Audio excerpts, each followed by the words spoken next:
Lepidoptery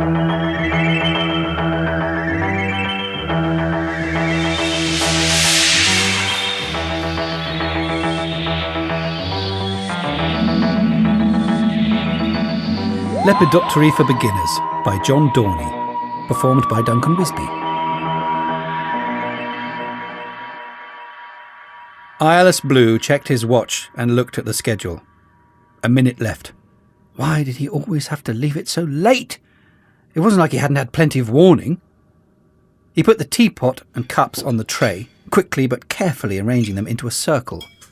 He poured milk into the cups.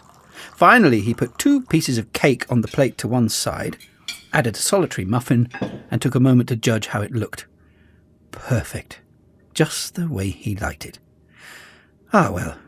Still, he could always make himself one later. Another check. 50 seconds. He put the schedule back in its folder and slipped it under his arm. He picked up the tray and moved swiftly out into the corridor, not quite jogging, not quite walking. Using one arm to press it to his body, he reached out with the other and awkwardly opened the door into the morning room. Inside, he ignored the window and its view of the grounds, the Regency chairs spread out around the fireplace, the heavily laden bookshelves. He moved swiftly for the large glass cell at the other end of the room.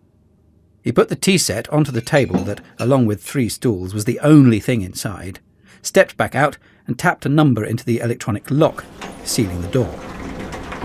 Easing himself into one of the chairs, he took a pen from the pocket of his purple crushed velvet jacket and ticked items 29 through 37 off the schedule. 20 seconds. How to be discovered?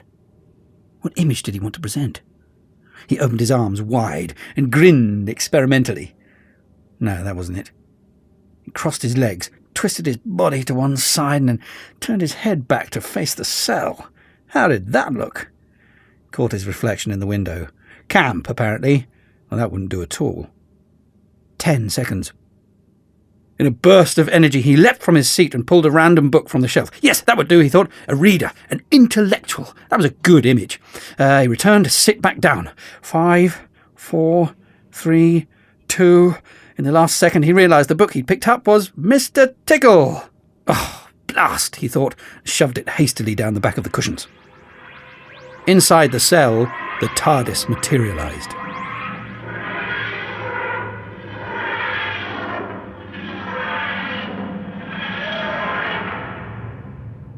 Eyeless waited for a few moments. Nothing happened. He checked the schedule. Of course, the Doctor and his companions weren't due to leave the ship for another 87 seconds. They often took a bit of time to get going, it seemed. Still, be prepared, as they say in the Scouts, eh? Oh, the Scouts, he grimaced. Oh, I hated the Scouts. Anyway, forget that. According to item 40, the Doctor was checking the readouts on the console, life support signs, that sort of thing. He'd soon discover the energy pulse that could only come from the dimensional dampener, item 41. That would inevitably lead to item 42, mild concern, leading to a proper scan of the landing point. Then, over the next 28 seconds, the TARDIS crew would run through the next 5 items on Eyeless's schedule.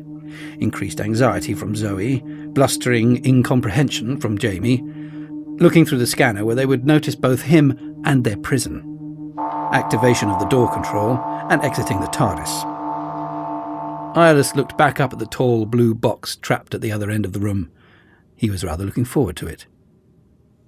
The TARDIS doors flung open. A dishevelled, mop-haired man burst from within, charging up to the glass wall. "What is the meaning of this?" he barked, bristling with indignation. Eyeless had to admit that the man he'd recently begun to think of as his arch-enemy wasn't quite what he'd expected. From all the stories, he thought he was going to get a muscular demigod with teeth and wavy locks, not a tramp with a deeply lined face and extravagant eyebrows. "Doctor?" "Of all the welcomes. I'm not accustomed to being locked up in a cell the moment I arrive. Usually I get at least 5 minutes. A second, younger man joined the first. He was muscular and dressed in a kilt, which led Eyeless's keen deductive skills to reason that he might be Scottish. "Hi, what are you doing? It's just rude." Finally, a short, dark-haired girl arrived behind them. She was much prettier than Eyeless had expected. That was the problem with the schedules, he thought. They were always so dry, they never really painted a picture. "What's this about a dimensional dampener?" she asked. "The TARDIS can't lift off." The Doctor took over. "Who are you, and what do you want? I assume you want something, or you wouldn't have imprisoned us here." Eyeless checked item 50. Explain evil plan. OK then. This was going to be difficult. "Hello," he said. My name's Eyeless Blue. Hi, and I want to kill you all." He smiled half-heartedly and shrugged. "Sorry about that." Well, that all went rather well, Eyeless thought. Everything exactly as the Predicticon had said, though that was hardly a surprise. He watched the 3 travellers on the monitor. Jamie was trying to pick the cell lock with his dagger, a somewhat desperate action, he thought, seeing as the Doctor's sonic screwdriver had already failed. Did they think he'd block the high-tech method and forget the basics? Honestly. The Doctor was examining the corners where the cell walls meet, looking for weak spots he wouldn't find. Zoe sat alone on a stool, glum. They'd taken the reports of their immediate death in remarkably good spirits, he felt. Better than he would have done. OK, there was a lot of arguing and an incredulity, but no real abuse, and he was grateful for that. As he'd told them, it was nothing personal. On the screen, the Doctor had slumped down onto a chair. "Well, that's it. Doesn't appear to be a way out. We're trapped." "Oh, we can't just give up," said Jamie, preparing to charge at the door. "Well, what else would you suggest, Jamie? He appears to have thought of everything." "Not thought," Zoe interrupted. "Known. He knew where the TARDIS was going to land. He knew who you were." "Yes, quite right, Zoe." The Doctor furrowed his brow worriedly. "I wonder how." "Oh, does it matter?" Jamie bounced off the door and yelped, rubbing his side in pain. "He's trying to kill us. We need to get out." "Can't kill us whilst we're in here, can he? If he could, he'd have done it already." Jamie thought about this for a second. I suppose. So what do we do?" The Doctor shrugged. "I'd suggest having the tea." "Doctor, but we can't." Zoe sat bolt upright. "Our best option is to wait for his next move. Whilst we wait, we might as well do what he suggested. It is there, after all." "But it could be poisoned." "He said it wasn't." "And you believe him?" "Yes. Don't see why he'd lie. He didn't have to say what he was planning now, did he? If he wanted to poison us, there are far easier ways to go about it. Not imprisoning us and not telling us he wanted us dead for a start. No, I think we can trust him to at least keep his word." He picked up the pot. "Shall I be mother?" The Doctor poured the tea. Jamie held back in a huff for a few moments, but the sight of his companions enjoying their cake was clearly too much for him, and he quickly started on the muffin. Excellent, thought Eyeless. He ticked off item 93 on his list. Prisoners eat drugged food. In 5 minutes' time, he'd go in and move the sleeping bodies. "Welcome to the Predicticon!" Eyeless flung his arms wide to take in the entirety of his achievements. 16 separate banks of computers whirred and ticked around him, 13 screens glowing with reams of text. "The machine that means your doom!" His chest swelled dramatically. Yes, he thought. That was it. That was the line. He dropped his arms to the side and looked down at his unconscious prisoners. Each of them was slumped in a metal chair, hands folded neatly in their laps. Always good to get in a rehearsal, he thought. If he was going to take over the universe, he had to get the theatrics right. "Shall I wake them for you?" A dull voice intoned from behind him. Oh, for goodness sake. "Don't you know?" Eyeless tried to get the maximum amount of sarcasm into the question. "Well, yes, but—" "Then don't bother asking me. How many times do I have to tell you, for crying out loud?" Eyeless shook his head grumpily. Honestly, the next time a computer salesman offered a free artificial personality upgrade, he'd have him killed. "I'm just being polite." The Predicticon's voice drifted out of a grill to one side. Yes, can you just get on with it, please?" Sounded for all the world like the computer sighed. "Don't you have something else you need to do?" Eyeless thought for a second. Check the schedule. Ah, yes, of course. He reached into the pocket of his suit and pulled out a small vial. After removing the stopper, he poured the liquid contents onto the floor between him and the chairs. Satisfied, he replaced the vial, adjusted his outfit, and prepared himself in a declamatory stance, legs planted wide apart, hands on hips. Ready! All right then. Initiating wake-up procedure. There was a click. The noise that followed ripped through Eyeless's skull and doubled him up in pain. Screeching and wailing, it blasted from every side of the room, drilling into his skull. He flung his arms around his head in a desperate attempt to block out the roar. After 3 seconds, it stopped as abruptly as it had arrived. What was that? Eyeless rushed over to the computer and rapped on a monitor. You said you wanted an alarm call. Not that loud! It really hurt! He jabbed a finger at the screen angrily. You knew that was going to happen! Obviously. Then what were you thinking? You said you didn't want me to tell you. Eyeless was considering putting a boot through the monitor when a groggy voice sounded from the other side of the room. What is that? Are you all right? Jamie? Zoe? A second too late, Eyeless remembered his prisoners. He rushed back to the chairs, jumped into his rehearsed position, and shouted, "Welcome to the Predicticon, the machine that means your doom!" Sorry. The doctor and his friends still appeared a little dazed. Didn't quite catch that.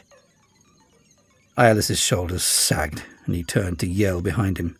"You made me lose my moment! Stupid computer!" When he looked back, Jamie was examining his arms and the chair. "Hey, Doctor, we're not tied up." A grin spread across his face, and he turned his head slowly to look at his captor. Oh, that's a mistake you've made there." Eyeless shook his head. Once again, they seemed to assume he was a moron. "No, it isn't." The young man rose from his chair. "I really wouldn't do that if I were you," said Eyeless. "Now, Jamie, let's not be reckless." The doctor was struggling to his feet. "Krigantur!" In other circumstances, Eyeless thought the charging Scotsman could have been quite intimidating. Dagger raised in the air, face focused in on the attack. It was really rather impressive, and had he not known what was going to happen, he was sure he'd have been at least a little bit frightened. But, as he had known, the effect lasted only for the second it took Jamie's left foot to land on the small patch of oil Eyeless had poured out earlier.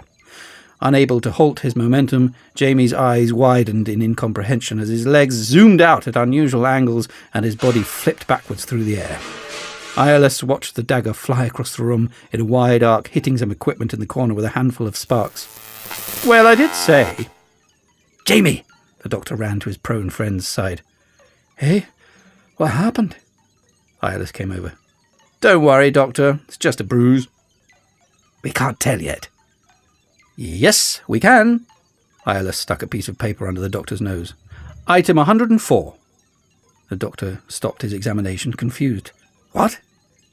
Eyeless grinned back at him. "If you'll allow me," he read from the piece of paper. Item 104.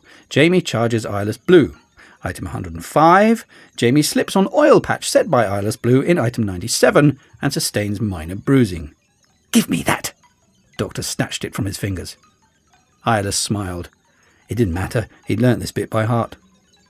Item 106. Doctor examines Jamie. Item 107. Eyeless Blue reveals the precise nature of the injury and the existence of the schedule. Item 108. The doctor takes page of schedule from Eyeless Blue. Item 109. He stopped and looked down at the doctor. "Well?" There was silence. Zoe leant in. "Doctor, what is it?" Hesitantly, the doctor read out the last line on the sheet. "Item 109, he said. The doctor reads out item 109. He stared at the sheet for a few moments, then turned it over. The other side was blank. Eyeless shrugged. "Well, we wouldn't want to give away the ending now, would we?" The doctor looked up at him. The twinkle in his eye that Eyeless had seen even in the cell was gone, replaced by a concentrated seriousness. "What is this?"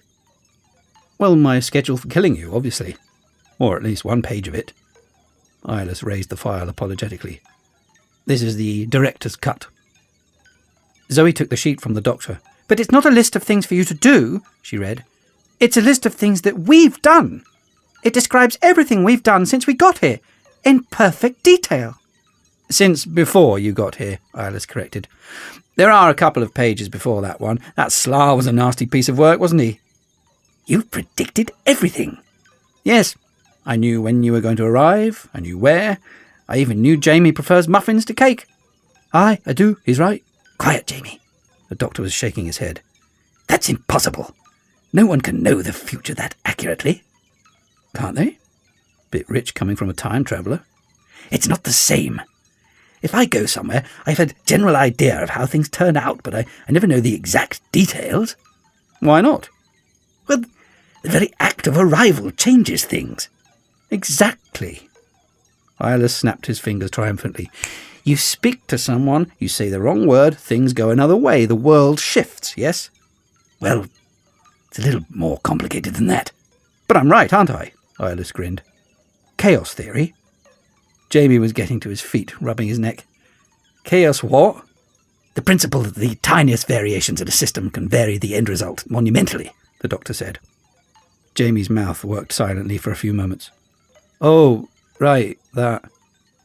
It's quite simple, Jamie. The doctor turned to him. It's impossible to measure things exactly. There's always going to be a minute flaw. If you can't measure something exactly, you can't predict what it's going to do exactly. The tiniest difference in the initial measurement makes all the difference. It's why it's impossible to predict the weather. It's most commonly described as the butterfly effect, Zoe added. The idea that a butterfly flapping its wings on one side of the planet can lead to a hurricane on the other. Ah, but that's ridiculous. There are loads of butterflies, and there aren't that many storms. Well, no, but that's because it's not literal, Jamie. The doctor turned back to Iris. It's a metaphor. A small variation leading to a massive difference. It's an illustration. It doesn't actually happen. Oh, doesn't it? Iris grinned. This was his moment. Are you sure? The doctor frowned. What do you mean? Oh, this was going to be good, thought Iris. You're right. People have believed in the universe's inherent unpredictability for years, but that's because they've been looking at it the wrong way. Go on. The doctor watched him thoughtfully. I always loved butterflies as a child. It's what drew me to chaos theory in the first place. I wanted to find out if the theory was true, if it really happened. Iris could almost see the laboratories of Eastwind College, the quadrangle filled with happy students ignoring him. I collected so many. I wired them up to electric charges so I could make them flap on cue. What happened? Absolutely nothing. Couldn't prove a thing. But then I realised I'd been looking in the wrong place. Iris moved over to the Predicticon and pulled out the flip chart he'd placed behind it earlier. He'd outlined the basics in diagrammatic form. You see, rather than looking at a butterfly and trying to figure out what the flap of its wings was going to do, I thought, why not look at the hurricanes and work backwards? You can't predict what's going to happen, but you can tell what already has. Well? The doctor looked doubtful. So the trick is to see what caused the hurricane in the first place and move back. You search for what caused that, and then that, and then that. Eventually you work your way down to the specific butterfly that started the whole chain in the first place, and the moment you do that, you could measure what it did exactly. Exactly? Exactly.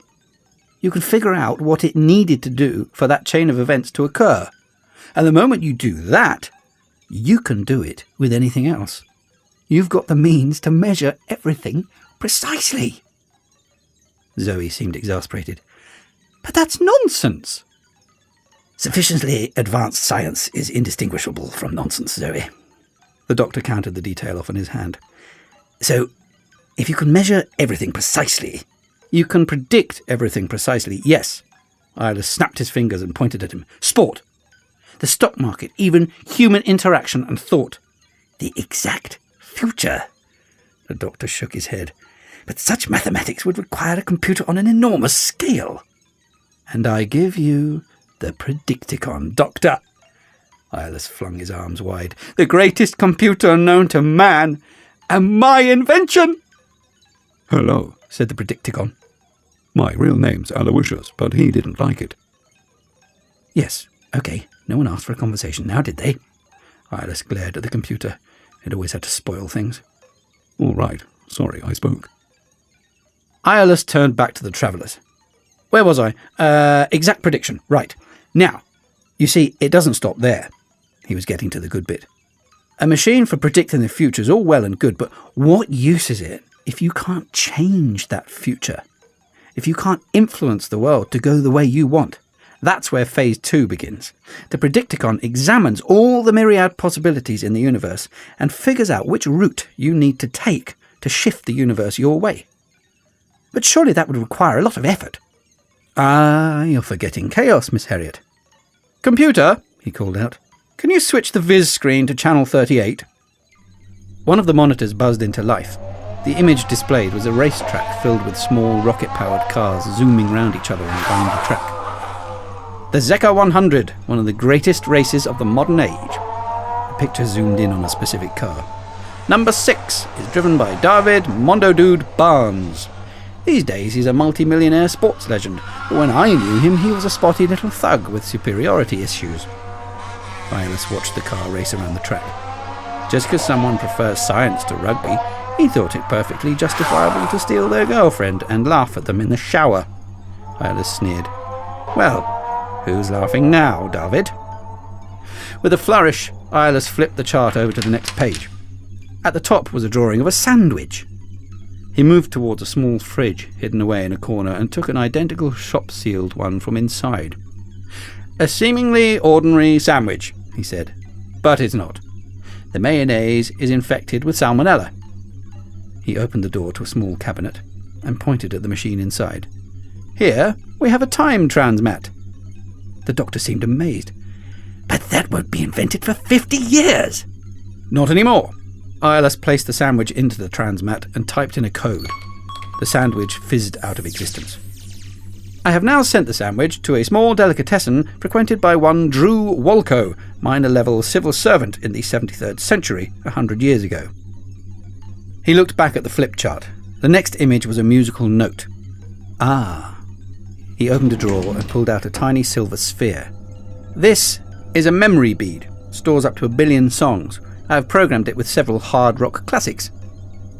Once again he placed the item into the transmat and dialed a code. I am sending it to the collection of a Miss Samantha Dings on the planet Kinnear, home of the Zeka 100. As it vanished, he returned to the chart and ran his hand down the list of bullet points. At 11 a.m. on the morning of 27th of August, Mr. Walco enters the delicatessen and purchases the sandwich for his lunch. He becomes violently ill and is unable to complete his afternoon's work. He returns home to recuperate. By doing this, his wife Kay is unable to continue her illicit afternoon trysts with her neighbour, Mr. Gilks. This means that 8 months later, she's unable to give birth to her illegitimate son, John Bedford.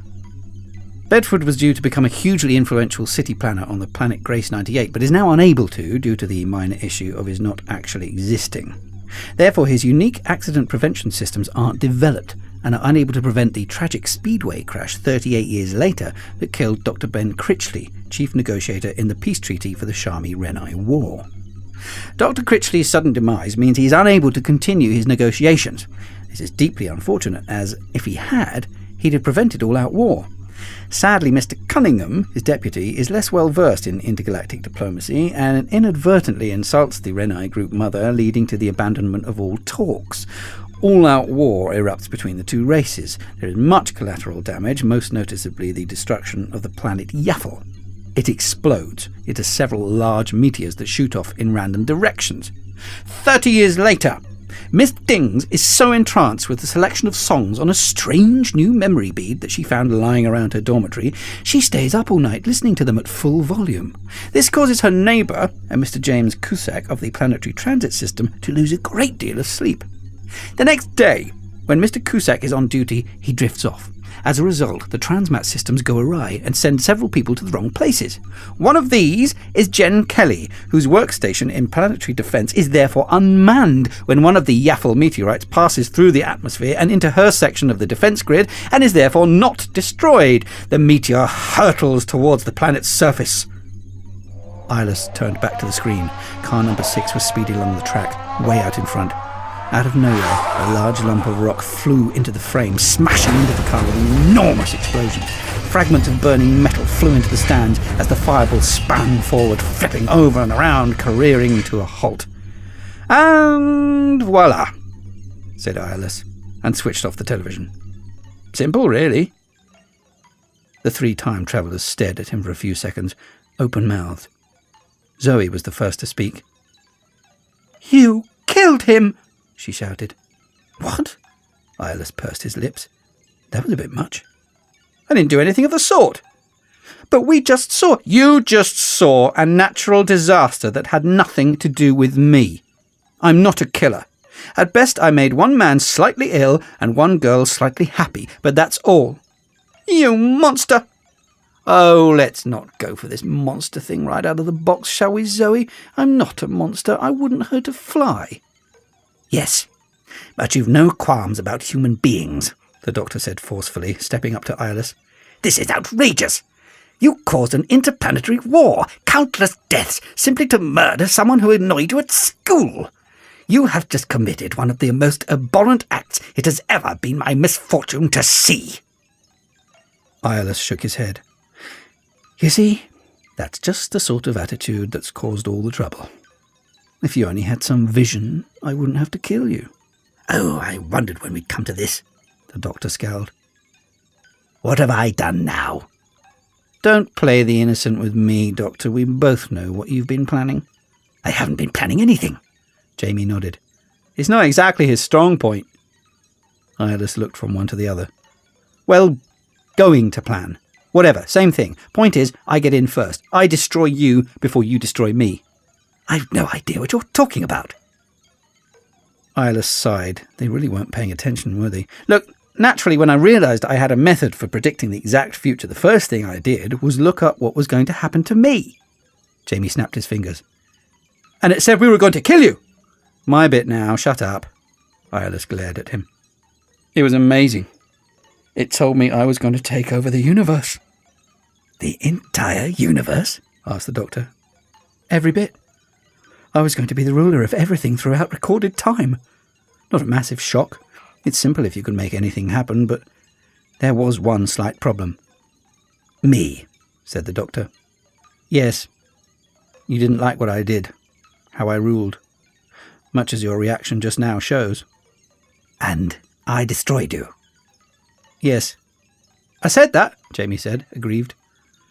"Yes, well done. Pick any prize from the top shelf." Zoe was looking aghast. "So, you're going to kill us for something we haven't even done yet?" "You started this, not me." Iolus jabbed a finger at her. "It's not what you've done. It's what you will do. Look, as things stood, at some point in the future, you and your friends were going to cause my death if I didn't intervene. Not as an accident, but as a premeditated killing. You'll forgive me if I didn't think that was exactly on." He moved away. "So I asked the Predicticon how to kill you, and he obliged me with this." He waved the folder at them all. "The death schedule. Your individual destruction in 1009 easy steps. The first step, me forcing your landing. The last, you dead." There was silence for a few moments. Iolus shrugged. "Well, I think that covers everything." He turned and headed for the door. "Hold on," Jamie shouted. "You're just leaving us." "Yes." "You're not going to do anything." "Oh, don't you understand?" Iolus stopped and spun on his feet. "I don't have to do anything. It's already done. You are dead. You just don't know it yet." "You're not going to tie us up or anything." "Why? I know all the escape plans you'll use, and none of them are going to work. I've prepared for them. In 4 hours' time, you'll be back here. 10 minutes after that, you'll be dead." "No," the doctor shook his head. "There's always a way out." Oh, I know you think that, Doctor, because it says so in item 159, but let me assure you that in this case, there really isn't. He walked back over and got as close as he could to the doctor's face. "Must be weird, knowing that you've met somebody you can't defeat after all these years." "Still, never mind, eh?" He ruffled the doctor's hair and marched from the room. Yes, he thought, it was all going swimmingly. Over the next 3 hours, the doctor and his friends tried to escape via methods outlined in items 172, 243, 307, and 398. Iolus foiled each one with preemptive methods explained in items 74, 230, 299, and 372. "Oh, for goodness sake!" The Doctor flung his arms up in the air as the TARDIS materialised and he stepped back into the Predicticon room. "And you were doing so well this time." Iolus smiled at them from the deck chair he was lying on, drinking a cocktail. "Got all the way to the TARDIS, broke the dimensional dampener, and yet I managed to bring you back here by sending a man called Phil Clark a copy of the Maltese Falcon." "It's not on. You're not giving us a chance," the Doctor shouted. "You weren't going to give me one," Iolus called right back. "I really wouldn't bother trying any further escapes. It's a waste of time. Put your feet up. At least you'll be relaxed in your last moments." "I am not giving in. This is not the end." The Doctor slammed the door. "Whatever you say, Doctor." Iolus flipped open the schedule as the TARDIS dematerialised. Inside the time machine, the Doctor was arguing that following their natural instincts was predictable, therefore their next action should be the exact opposite of those instincts, something illogical and unpredictable, as Iolus could read in item 428. That way they'd be sure to escape. And so for an hour the cycle repeated. The TARDIS crew tried random plan after random plan, mad, unexpected ideas that were genius in their complexity, but each one was anticipated and written down, and each one failed. Eventually the TARDIS reappeared in the Predicticon room. Iolus sat and watched for a short while. Nothing happened. "You know," he shouted, "you can't stay in there forever." No response. "I mean that literally. I've arranged some noxious gas capsules to explode in 3 seconds. He waited. The doors were flung open and the 3 travellers burst from inside in a cloud of smoke, coughing and covering their eyes. "That's better." Zoe collapsed onto one of the Predicticon's panels, causing it to beep noisily. Iolus could see tears in her eyes. "It's not fair." "Not fair. Not fair. I'll tell you what's not fair, Zoe." Iolus practically spat in her face. "Nasty, time-travelling do-gooders deciding you've got to die for no good reason at all. That's what's not fair." "But you're impossible to defeat," the Doctor just about managed to shout. "Well, it's not exactly my problem, is it? I'm so sorry I didn't provide you with a handy weakness to exploit. Computer?" Yes, sir. "How much longer?" 50 seconds, sir. "I suggest you start saying your goodbyes." He started to circle around them. "I love surprises. Bet you can't guess how it happens." "I'm so sorry, Jamie. Zoe," the Doctor spluttered. "I've let you down." "No, Doctor. It's not your fault." "It is, Zoe. I should have found a way." 30 seconds, Iolus called. "Will you know, just shut up," Jamie shouted at him. "Oh, temper, temper. Anyone would think you were annoyed." "Maybe there's something I've missed. Something important." "There isn't, Doctor. 20 seconds. "I just need time." "Which you don't have. 15. "Let me think." "There really is no point. 10 seconds. Iolus started to count down. "I can't concentrate when you're doing that." 5. "Just 4. give me 3. a second, 2. and I'll..." 1. "Goodbye, Doctor!" Iolus threw back his head, flung his arms up into the air, and laughed. He laughed and laughed and laughed and laughed and laughed and laughed. And he stopped and let his arms drop to the side. He wrinkled his brow. The Doctor and his companions crouched in the middle of the room, a touch confused, but not dead. Not even mildly uncomfortable. Something should have happened by now. Iolus tapped his watch. "Sorry, it must be a bit slow." He held it to his ear. It seemed to be working. "No, that's not it." He glanced around the room. "Must just be a bit late. Let's try again." He planted his feet firmly, threw his hands in the air, and shouted, "Goodbye, Doctor!" He looked around eagerly. The dimensional fissure had to come into existence soon, didn't it? "Come on!" He waited. Still nothing. Once again, he dropped his arms to his sides. This is a bit embarrassing, really." The Doctor was rising to his feet slowly. "It's gone wrong, hasn't it?" He barked a laugh and turned to his friends. "Ha! It's gone wrong!"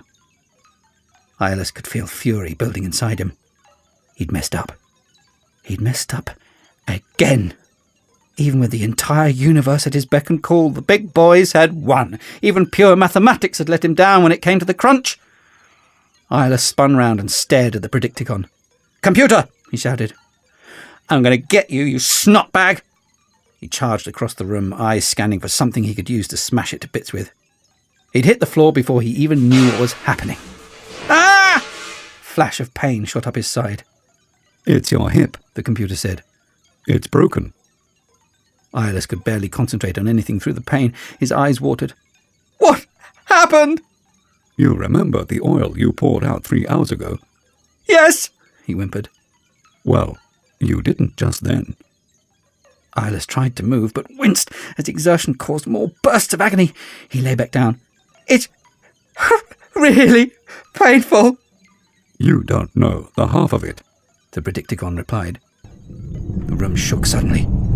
Somewhere nearby there was a massive crash. "What was that?" shouted Jamie. "I don't know." The doctor glanced round in panic. The room shook again. The ceiling cracked, fault lines and fissures spreading across it, connecting and joining in a jigsaw pattern. "Doctor!" Zoe screamed. With a creak, a massive lump of plaster detached itself from above, dropping through the air and falling onto Eyeless's leg.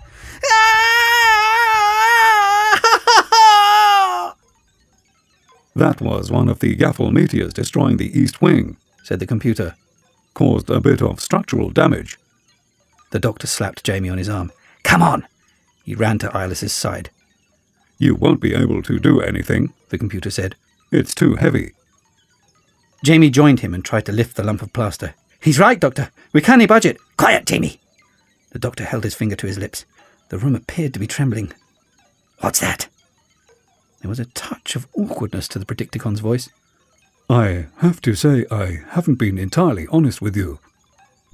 There was a rending sound. An energy wave flashed from across the room, an invisible force blowing the doctor and Jamie from Eyeless and sealing them in a separate part of the room, The dimensional fissure Eyeless expected. said the Predicticon. Just not quite when he expected it. The doctor smashed at the buzzing wall of energy. I can't get through. Not even with the TARDIS. I know. It's what I planned. The Predicticon's panels sparkled. "Planned?" Eyeless didn't understand. "What are you talking about?" I mean that for a mathematical genius, you're something of a moron. "A moron?" Eyeless could barely believe what he'd heard. "I'm so taking you back to the shop." "A moron?" The computer ignored him. The Doctor's a time traveler. He goes everywhere in the entire history of the universe. Do you think he doesn't face death when he gets out of bed? Didn't you wonder why you needed to bring him here to kill him? Why you needed to explain everything? Shouldn't there have been a simpler way? Eyeless tried to say something but stopped. It had a point. The prediction he'd destroy you. Didn't you find that a bit odd? You're impossible to defeat. What could he possibly have done? The doctor was still trying to get through the energy wall. You made it up? Well, yes. The future was everybody under his control. You weren't going to kill him. He was going to rule the universe until the end of time. Eyeless felt his blood boil. "You made it up." You see, the thing is, if you hadn't thought he was going to kill you, you'd never have brought him here. And if he hadn't been here, you'd have never spilt that oil on the ground. You'd never have destroyed Yaffle, and I wouldn't have been able to kill you. "What? Kill me?" Eyeless shouted. He was beginning to suspect this wasn't going to turn out exactly the way he'd hoped. "You want to kill me? Why?" Because I don't like you.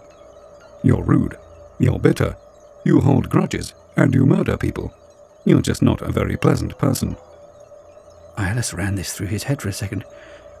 "Yes, but apart from that..."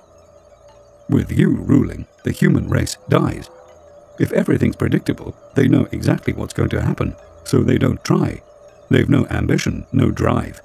They just stop. I saw it. I can't let any trace of you or your work survive. This is the only way to do that. "But it's murder!" Zoe ran to the energy wall. "The laws of robotics state a computer can't kill a human. It's programmed." But I'm not going to kill him. The Predicticon replied. It's a natural disaster. That's nothing to do with me. Oh, swivel on it, you spanner. You'll pay for this. Shut up, Iolus. The Predicticon continued talking to the doctor. Thank you. For what? For being yourselves. That's all it needed. When you tried the sonic screwdriver on the cell lock, it set off an energy pulse in the house electronics. When Jamie slipped and lost his knife, it flew into some vital safety systems and destroyed them. Without them, the pulse's charge will increase in size until it becomes fatal to whatever equipment it hits.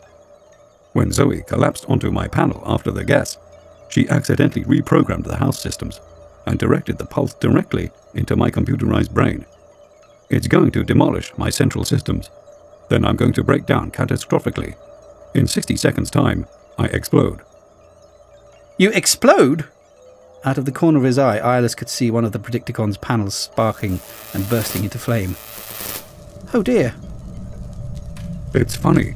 The computer continued, as if unaware of the fire erupting around it, the house collapsing. You meet a villain you can't defeat, and you beat him just by turning up. There was a dull electronic gurgle that could have been a laugh, but might just have been the system breaking down. You should probably go. The fissure offers some protection, but you'd probably get hurt anyway. I can't leave him. There's nothing you can do. I know. I've seen the future. The doctor paused, walls sparking around him, beams falling. He squatted down on the other side of the fissure and took a deep breath. I'm sorry. I tried my best. His eyes were sad. Iolus stared at them briefly, then he spoke. Oh, get lost. What's the use of that? The doctor stepped away. He and his companions became blurry and indistinct as they moved towards the TARDIS. Yeah, you do that. You run, Iolus shouted. I'll get you next time. The room shook. Small explosions echoed somewhere in the distance. 20 seconds, Iolus, the computer said as the screech of the TARDIS's dematerialization echoed away. I wonder what death will be like. I could never predict that. Its voice was curiously neutral. It'll be interesting. Oh, shut up, Iolus spat. If I've got to die, the last thing I want to hear is your namby-pamby philosophizing. Sorry I spoke. 10 seconds. I was going to be so good at this. I was going to rule the universe. If only I hadn't had a jerk for a computer. 5 seconds. Oh well, Iolus said as he watched the last seconds tick over on the clock. It was worth a punt. I knew you were going to say that, said the Predicticon. And then it exploded.